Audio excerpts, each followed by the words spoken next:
Қырыққа келдім. Қу тіземді құшақтап әлі жүрмін.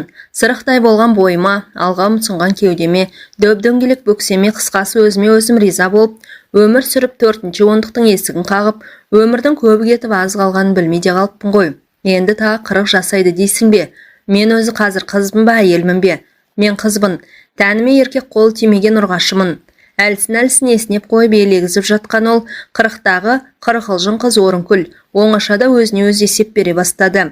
Көк шыбық кезінде біреуді жақсы көрді, бірақ ол бас бұрмай кетті. Өзіне наздана қарап, күлімсіреп сөйлегенде бері бұрылар ма еді. Бірақ бәрін сезіп біліп тұрып, еркек көрсе қара тастай қатытында қалатын. Алматыдағы дарынды балалар мектебінде оқып жүргенде 10-ші сыныпта бір оқушы бала ерінен шөп еткізіп сүйіп алды. Ернінің сол жері шоқ басқандай қыж-қыж қайнап көпке дейін өзіне өзі келе алмай жүрді. Содан кейін сол баланы жеп көріп кетті. Ол қазір атақты математик, атағы жер жарған академик. Қазір оның сурет бейнесін баспасөздерден көріп, тірі бейнесі теледидар мен интернеттен қылаң еткенде ернін шүйіріп, өшпенділікпен қарайды. Жанының бір бөлшегі солқылдап, тәнін арамдап кеткендей көрінеді. Менің қатарларым шетінен үйлі баранды, ол қыздарын аяқтандырып, ат ойлап той жасап жатыр.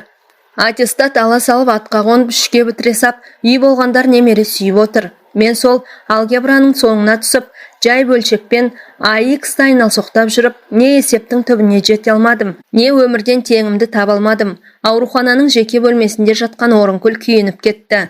Мұңын шертіп ақтарлайын десе, айналасында ешкім жоқ. Бір бөлмеде бір өзі.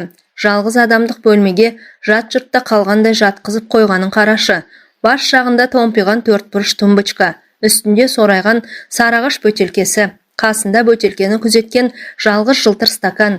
Жалғыздықтың бәрін бір басыма жазып қойған екенде деп, өмірден өтіп кеткен анасын кінәлады. Шешесі қандай болса қызы да сондай. Шешесін көріп қызын ал дейді. Топырақ жамылғанына 10 жылдан асқан анасы өмірі отбасы туралы сөз қозғап, бір басыңды екеу қыл деп айтпапты. Өзі 10 бала туған батыр ана. 10 баланы асырауда оңай деймісің? Тек сырқат жеңіп, көз жұмардан бір апта бұрын басында күзетіп отырғанда, сенің де арығың тартылуға таяу деді күбірлеп. Ол кезде сыбай салтаң жүрісі өзіне ұнайтын. Тіпті баласының боғына тайып жығылып жүрген құрбы құрдастарын көрсе, жирене қарап, өзін солардан екі ел болса да артық санайтын. Сөйтсем, мен ақпай қалған арық секілді суға сусаған сорлы екенмін ғой деп, жаны ауырып, пышаққа түскенде ғана өзінің осы жүрісіне есеп бергендей болып елегізіп жатыр. Бала шаған болса қоңғырғатпай артымнан ағылып келіп жатар еді. Кезекпе-кезек басында отырар еді. Пышаққа түскенше 10 күн дайындады. Ең жақын деген 2 жеңгесі, олардың бала шағасы келді. Пышаққа түсіп, ота жасағасын үлкен жеңгесі бір рет бой көрсетті. Содан кейін бір партада отырған сыныптасы келді. Онымен де шер тарқатып сырласқысы келіп еді. Кішкенемді балабақшадан, үлкенімді мектептен алуым керек деп, өпеліктей ұшып қонып тез кетті. Ол айналасындағылардың бәрін кінәлай бастады. Әркім өзі үшін өмір сүреді екен ғой. Кешегі ха-ха күлкі, оңашадағы құйқылжыған әңгіме, тыртыңдап билеген көңілді кештердің бәрі қол бостағы қимыл құбылыс екен. Отау тігіп, от жаққасын әркім өзінше, шығарда жаны бөлек, достарың да бөліктен кете барады екен. Сенің ең жақының неке суын бөліп ұрттаған серігің мен тұла бойыңнан жаралған перзентің екен деп, Орынкүл шекесіне сұқ саусағын ұшын қадап, қиял кемесі орнынан жылжи бергенде, анасының мүләйім даусы құлақ түбінен сызылып, естілгендей болды. Ол да сонда өз секілді төсек тартып, ыңырсып жатқан. Сонда анасы айтқан жалғыз ауыз сөздің жауабын іздеп өз жанын өзге тергеуге салды. Арығың да тартылуға таяу. 30-дан асса да соған мән бермепті. Енді ойласа, бұл сөз қыз-құзырың бітіп, перзент әкелер жолың жабылып, енді қайтып етегіңді көтермейтін саха ел болдың деген сияқты. Ол көшедегі суы тартылып, қаңсып тұрған арықты көз алдына келді. Шөп шалам, өсіп күл қоқыстан көрінбей қалған лас арна жүрегін айнытты. Оның қасындағы сылдырлап су ағып, жыбыр-жыбыр майда толқындар лекіген арық қандай көрікті.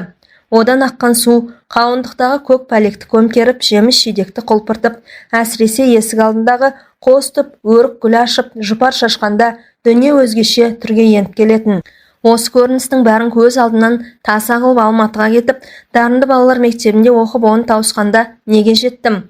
Оның көз алдындағы тағы да тақтаға бормен жазылған AX2 елестеді. X математикадағы белгісі мөлшер болса, Мен өмірдегі шешуі жоқ жұмбақпын. Айық жұмбағы көп өмір болса, шекесіндегі екі сан сияқты екеу болып, біреумен қол ұстасқанымда ғой. Сол екі саны мен үшін тек тақтадағы жұмбақ екісінің шекесінде тұрып қалды деп, өкінішіне толы, ойы он саққа бөлінгенде, есікті серпіле ашып, емдеуші дәрігер Орынбай кіріп келді. Жаңағы жан ауыртқан қиял мен әртүрлі елестер сытылып кетіп, айналасы аппақ әлемге малынып, қарсы алдында орта бойлы, дембелше келген ат жақты қос мұрын жігіт тұрды. Қалай Орынкүл қыз деді де, әй-шайға қарамай, үстін жапқан ақ жайманы сыпырып тастап, қарының ота жасаған жерін алақанымен басты. Осылар, оташылар ятсыз, ең болмаса ішіңді аш деп айтпай ма? Әй-шайға қарамай жамылғыны жұлып алды. Жұрттың бәріне сөйтем екен, әлде тек мен ғана басынам екен. Басы бос, ешкімі жоқ сорайған соқа басы деп басынатын шығар. Алақанын тыртық боп бітіп келе жатқан жараның орнында қойғанда жаны жай тапты. Алақаны қандай ыстық, әлде келерде бірдеңе жағып келеді ме екен? Дәрігерлердің өз заңы бар ғой. Орынкүл жалғыз басты болғасын ба, күдігі соңынан ілесіп жүреді. Әлде сенер ешкім болмай, әр нәрсенің әрісін ойлап үйренгендіктен бе, қашанда ақиқаттың қасынан күдік іздеу өзіне өз келіп, кәрі қыз атанғалы бергі дағдысы. 3 күннен кейін шығасың. Шығардан бір күн бұрын айтамын. Бір рет көк дәрі жағамыз. Сосын көк дөнендей бүлкілдейсің деп тез-тез сөйледі де шығып кетті. Жауырыны қандай жалпақ, қолы қандай ыстық, бірақ осы кісінің сөз сарына түсіне алмайды. Әсіресе алғаш алдына барғанда ештеңе қалмай дал болған. Өзінің күн сайын аяғы ауыр әйелдерде іші көтеріліп келеді. Ол бірден неше айлық деді. Бұл жауап бере алмай бұйығып, басын төмен сала берді. Неше айлық деймін? Неше айлығы несі? Мен екі қабат емеспін ғой. Шын ұстап көрді де, ешқандай демалған белгі білінбейді. Басқа жағын демалып тұр. Ол да шаршаған дегенде, өң жүзі алаулап, жерге кіріп кете жаздады. Анализ тапсыр деп, тілдей қағазға бірнеше жолдама жазып берді. Соңынан рентгенге түстеп тағы да, бір белінде қызыл жолағы бар, айрықша қағазға шимайлап қолын қойды. Сөйтсе, бұл жатырды тексеретін ерекше жолдама екен. Бәрін бітіргесін қайтып кел. Шүпірлеген қағаз ұстап бөлмеден шықты. Қандай ятсыз дөрекі адам деп, жек көріп шыққанымен қазір ғана қасынан кеткенде шамалы тұра тұрғанда ғой деген бір әулекті сезім әуреге сала бастады. Сол кездері бетінен басып, ағаларының үйіне бара алмай қалды. Іші көтерілген көрген жұрт некесіз буаз болды деп біреуі болмағанмен, біреуі сайық-мазақ күлкіге салып, сан құбылтары сөзсіз. Үлкен жеңгесі оңашада, аяғың ауыр емес пе деп таң қалып, әрі қайсар қайын сіңілісінің табиғатына жат қылықты жақпай қалам ба деп жалтақтап сұрап еді. Жұрттың бәрі солай ойлайды, білмеймін. Өзімнен өз көтеріліп барады деді төмен қарап. Содан жеңгесі аяқ астынан бәйек боп жан-жаққа телефон шалып, біреу арқылы осы дәрігерді тауып берді. Сол жол тілінен де қолынан да келетін жанашыр жеңгесіне наз айтты. Осы жасқа келгенше жігітің бар ма деп сұрамадың деді, жанарын төңкере қалап. Ол болса, қыз-ау, сені туған сіңілімдей көрдім, көбіне Алматыда жүрдің, жігіт деген ас түсіңе түсіп жүрген жоқ па? Айтпады дейсің, апам ғой бізді осылай артық сөз айтпауға үйреткен деп, қайын енесін кінәлап сөйлегенде сөз алдында аузы ауыр көзімен томаға тұйық отыратын анасы көлең етті. Содан аты жөні жазылған қағазды қолына ұстатып алабұртып көргенде адамды осы оташы Орынбай Айтуаров еді. Жұрттың бәрі қолы жеңілдеп кәсіби шеберлігіне тәнті екен. Тіпті ауруханада жатып 10 күнде байқағаны, осындағы төмен етектілердің бәрі оны көрсе басын иіп бәйек бола қалады. Ақжелең жамылған кәсіби дәрігердің де, инесін денеңе қадап, дәріт қытқан медбикелердің де бұл дегеніне ерекше бір ынтық сезіммен елпелектеп қалады. Тіпті еден жуушы ең төменгі қызметкерлер де қарап жүрмей, қызыл ернін жыбырлатып іштей қызыққан көңілдерін білдіріп жүреді. Оның адами қасиеттерін, пышақты бағындырған кәсіби шеберлігін бәрі мойындап, бір-біріне жарыс айтқанда ауыздарынан су тамады. Орынкүлге жасаған жақсылығы да бір басына жетіп артылады. Ешқандай дәрі сатып алған жоқ. Әйтпесе кісі жанынан басқаның бәрі, сатулы заманда дәрі-дәрмектің бәрі аурудың мойнында, бала шағасының аузынан жырып, шыбын жан үшін шырылдап шипа іздегендер қаншама. Өзін неге жеке бөлмеге жатқызды? Соны бір сұрағысы келіп еді, аузын аша алмады. Әлгінде көз алдын әртүрлі елес торлап, анасының сөз құлағына естіліп, көңілі алабұртып жатқанда, кіріп келгенде де қызыл тілдің ұшына сауал үйіріле берді. Жалғыздығым аздаяқ, неге жалғыз жатқыздыңыз деп, қайсар көңілмен наз айтқысы келгенде, көрген түсте сытылып есіктен шыға берді. Қырықтағы қыз осы бір қолы жеңіл болғанмен, аузы ластау, еркектің құрашиын болса да қасында тұра бергенін қалайтын сияқты. Тіпті қазір көңілі әрі-сәрі болып жатқанда, тағы бір кіріп келсе ғой, қалай сөйлесе де көтерер едім деп, жақындағы адамды алыстағы сағынышындай бір көруді армандап жатыр. Маған ақ жақсылық жасаған жоқ, соның бәрі жеңгем арқылы болса да. Ота жасағасын бір күннен кейін саған витамин жеу керек деп 3 қызыл алма мен 3 лимон салынған жылтыр дорбаны салбыратып ұстап кеп бас жағына қоя салды. Кешеге дейін бас жағындағы жеміске қараған да жоқ. Жалпы тіл үйірген тәттіні обаста жей алмайды. Жұрт қауым мен қарбыздың үстіне түсіп, тамсанып жатқанда бұл бір тірлік, жеп тойдым деп ауыз басын сүрте бастайтын. Өмірде соншама тойымды боп, жаралғанына дәл қазірде біреуді кінәлағысы келіп, қолын созып томпиған тумбочканы ашып, бір алманы саусағына іліктіріп, бас жағындағы ақ сүлгімен сүрте сап, қырт еткізіп, ақ тістерімен қыршып алды. Қандай тәтті! Неге алмай жемей жүргенмін? Алматыда дарынды балалар мектебінде оқып жүргенде алма жинауға апаратын. Сонда жұрттың алма жеуден ауыз тынбайтын, сөмке-сөмке қылып жатын орынға келетін. Бұл бір алма жеп, бір артық алма алған емес. Мынау қандай тәтті, иісі қандай керемет. Дөп-дөңгелек апорт лезде таусылып қап, томпиған тумбочкаға жылтыр қалтаға тағы да қол созып еді, сырты бүдір-бүдір боп лимон ілікті. Лимон қышқыл, оны шаймен ішемін. Орынбай ағай бір нәрседе жемеймін деп тағы бір алманы алып, асыға қырт еткізгенде маржандай тісі майдалана кесіп түсті. Бұл да тәтті екен. Қазір Орынбай ағай әкелген лимонмен шай ішемін. Ол жаймен кереуеттен көтерілді. Іші төмен түсіп, бұрынғы сыптай қалпына келіпті. Бұл жатыр түтікшелерін қаптаған сарсу, содан ісік пайда болған. Бұны сылып тастаймыз деген Орынбайдың даусы құлағына келді. Сөз бұйдайға салмай сылып тастады. Бұл неден пайда болған кесел деп, ота жасардан бір күн бұрын қасына келіп, көңіл күйін білгенде сұрап қалды. Бұл табиғи қажеттілік бұзылғаннан болады. Түсіндің бе? Жоқ деп есеп шығарғандай нақты айтты. Әйелдік міндетіңді уақытылы орындамағаннан болады. Тағы да төмен қарады.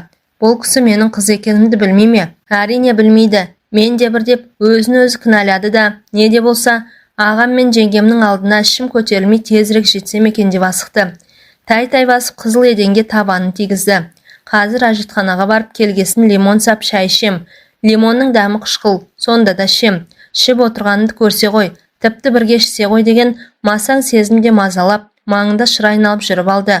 Бір тәтті бір ащы екенін біліп тұрып, бірге әкелгенін қарашы. Менің тірліктегі үлесім осындай ғой деп, әдеттегідей кәрі қыздың әуенмен бастай берді де, өзіне өзін сап тыйылды. Ащы болса да ішемін, өзі әкеліп тұр ғой. Есікке жақындая бергенде босағадағы үйрек тұмсық дәрет сындырғышты көріп, жиіркеніп кетті. Бұны да көрдік. Енді барар жерге өз аяғымен барамын. Кеше келгенде енді тұруға болады дегенсің. Сықырлап есік ашылды. Отадан кейін аурудың өз аяғымен жүріп, әжетханаға бару үлкен олжа. Бұл дәрігердің мерейін өсіреді. Дәліздегі мейірбике бөлмесінің есігі ашық. Өз деген Орынбай ағасы екі ақ желеңдінің ортасында жайбарақат шай ішіп отыр. Тай-тай басқан сәбидей қызыл еденді қуана басқан емделушіні көріп, ол да қуана қарады. Бүгін тай-тай бассаң ертең аяғыңды көтересің деп, бұған қарап айтқан дөрекі сөзі зыңдап, құлақ түбінен өткен кезде оны қасындағылардан қызғанып кетті. Кібіртіктеп басып бара жатса да жан дүниесі атойлап, анау бірге шай ішкеннен екі әйелден арашылап алғысы кеп, бойына ересен бір күш бітіп, адымын ширата түсті. Орынкүл моншадан келді. Ұшаққа түсіп ота сәтті болып өзіне өз келгелі, ағыл-тегіл боп терлеп алғаш жуынуы. Жатыр қуысынан түйдек-түйдек арам ет пен сарсу шығыпты. Кесел кеткесін тұла бойы жеңіл тартып, ауырлықтың бәрі артта қалып жаны жай тапты. Басқан ізін аңдып жүретін қазақы жердің жеңіл ауыз сөз уарлығына да мысал болмай, пәледен тез құтылды. Аға жеңгеңнің ар-ұятына масыл болмай, бәрінің сәтін салды. Ол осы үшін ақ оташы Орынбайға ырза. Тіпті өзін оның алдында өтелмеген парызы бар пендедей сынайды. Ырзалығын білдірмей, десе көңілі ырық бермей, оның алдында тілін тістеп қалады. Моншаға терлеп түсті. Арам тер қысып барады. Ағыл-тегіл боп бітеліп қалған нүктенің бәрі ашылды. Буға кірмес бұрын тазаланып, тұла бойындағы кір атауыны кетірді. Иіс сабын жағып, жөкені көпіріштіп алып, әлсін-әлсін сымдай тартылған денесін сықлады. Қарын тұсында тартылған қол басындай сызық бірте-бірте көмескеленіп барады. Тіпті пышаққа түскенін қадалып қараған көз болмаса, екінің бірі біле бермейді. Сол дене тыртығын білетін біреуді ертең үйіне қонаққа шақырды. Тақырыбы не деп еді? Тағы да сасып қап, үйді көрсетіп дәм татқызу деді. Тақтаға шыққан баладай таңдай тақылдап. Қай шамада? Өзіңізге қай шаман ыңғайлы? Жарайды. Сенбіде кешкі 18-де.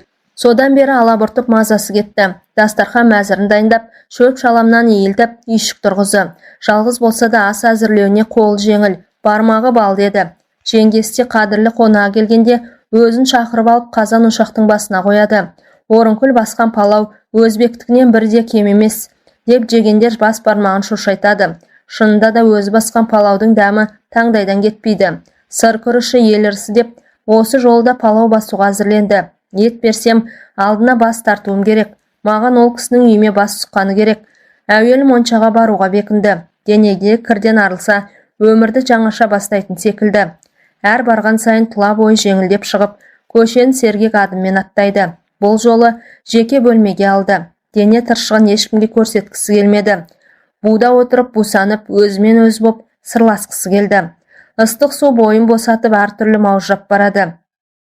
Есігінен кіріп келе жатқан ақ желеңді оташын елестеткенде тіпті тұла бойы босап, бір жылан жыбырлап, көкірек тұсынан төмен жылжыды. Денесін жиырып, бір уыс боп кіндік тұсына тұрып, керіліп созылып тағы да жоғары өрмеледі. Қос анарының ортасына келіп, басын көтеріп, екі анарының ұшына шошақ тілін кезек тигізгенде тұла бойы жылан шаққандай дыз етіп орнынан ұшып тұрды. Қой шығайын, ол ақ желеңмен келмейді ғой деп, енді ақ көйлек, қара костюм, қызыл галстук таққан бейне есіктен кіре берді.